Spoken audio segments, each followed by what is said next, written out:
Salam dan bahagia Bapak Ibu. Perkenalkan, nama saya Ramadan. Saya berasal dari Kabupaten Buton Selatan, Provinsi Sulawesi Tenggara. Saat ini saya bertugas sebagai guru bahasa Inggris di SMP Negeri 3 Sampolawa.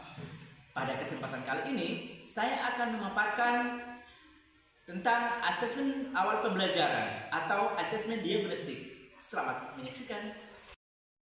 Asesmen awal pembelajaran atau asesmen diagnostik. Definisi asesmen.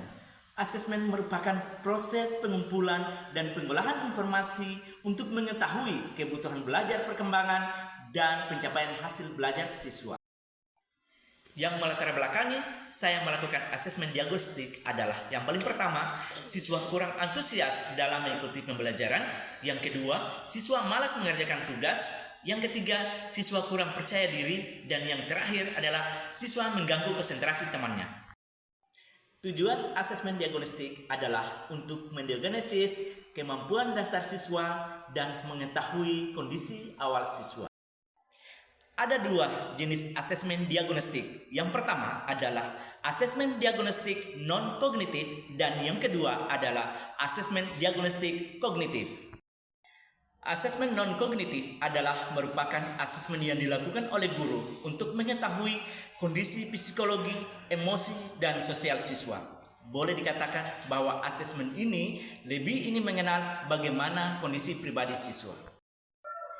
Tujuan asesmen diagnostik non-kognitif yang pertama adalah memahami tingkat kesejahteraan sosial, emosi, serta psikologi siswa. Yang kedua, mengetahui aktivitas atau kegiatan siswa ketika belajar di rumah. Yang ketiga, memahami kondisi atau keadaan keluarga siswa. Keempat adalah memahami latar belakang pergaulan siswa. Dan yang terakhir adalah mengidentifikasi karakter, minat, maupun gaya belajar siswa. Tahapan asesmen diagnostik non-kognitif yang pertama adalah persiapan, yang kedua pelaksanaan, dan yang ketiga tindak lanjut. Pada tahapan persiapan atau preparation, pertama adalah menyiapkan instrumen asesmen yang meliputi gambar atau emoji yang bisa mendukung suasana hati seseorang. Yang kedua, membuat tabel pertanyaan yang dihubungkan dengan gambar atau emoji di poin sebelumnya. Contoh pertanyaan tersebut adalah, bagaimana perasaan kamu saat ini? Apa kamu merasa nyaman saat belajar di kelas? Apa yang kamu lakukan setelah pulang di rumah? Dan lain-lain sebagainya.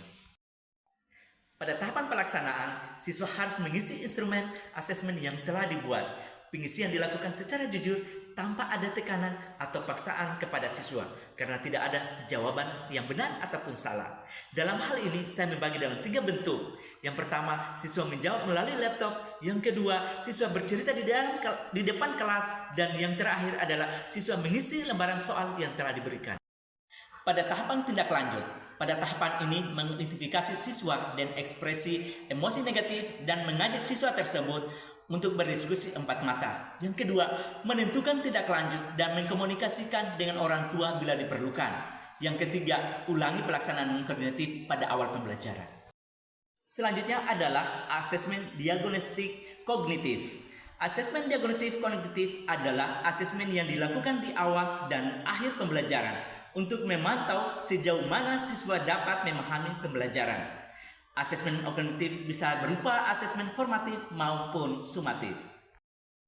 Ada 3 tahapan asesmen kognitif. Yang pertama, persiapan. Yang kedua, pelaksanaan. Yang ketiga, tindak lanjut. Pada tahapan persiapan, pertama membuat jadwal pelaksanaan asesmen, mengidentifikasi materi asesmen sesuai dengan kompetisi dasar yang telah disediakan oleh Kemendikbudristek, menyusun pertanyaan sederhana misalkan mencakup 2 pertanyaan sesuai capaian pembelajaran baru, 6 soal dengan topik 1 kelas di bawahnya, dan 2 soal 2 tingkat di bawahnya. Pada tahapan pelaksanaan, meliputi kegiatan pengerjaan soal-soal asesmen oleh siswa. Dalam tahap ini, saya membagi dalam 3 bentuk. Yang pertama, siswa menjawab melalui laptop. Yang kedua, siswa menjawab secara lisan di depan kelas. Dan yang ketiga, siswa mengisi lembaran soal yang diberikan. Selanjutnya adalah tahapan tindak lanjut. Pada tahapan ini, pertama adalah mengolah hasil asesmen. Untuk mengolah hasil asesmen, bisa membuat skor misalkan 1-5 atau berupa pernyataan, misal paham utuh, paham sebagian, dan tidak paham. Selanjutnya adalah hitung rata-rata perolehan kompetisi peserta didik. Berdasarkan nilai rata-rata yang diperoleh, siswa dibagi dalam 3 kelompok. Jika perolehan peserta didik sama dengan rata-rata kelas, peserta didik akan diajar oleh guru mata pelajaran yang bersangkutan sesuai dengan fasenya. Selanjutnya, jika perolehan peserta didik di bawah rata-rata, guru yang bersangkutan akan memberikan pendampingan berupa materi tambahan atau istilahnya remedial. Dan yang terakhir adalah jika perolehan peserta didik di atas rata-rata, peserta didik tersebut bisa mengikuti pengayaan.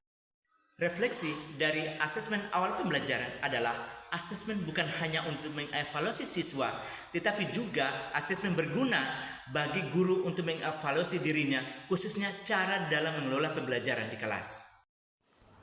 Itulah penjelasan saya tentang asesmen awal pembelajaran atau asesmen diagnostik. Semoga bermanfaat. Terima kasih.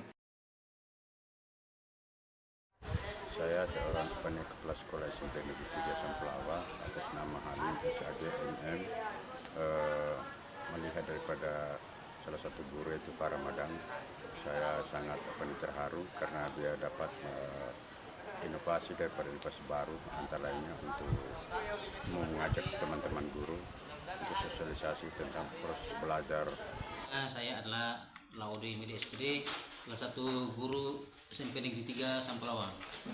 Saya menilai salah satu rekan sejawat saya, yaitu Pak Ramadan, SPD, MPD.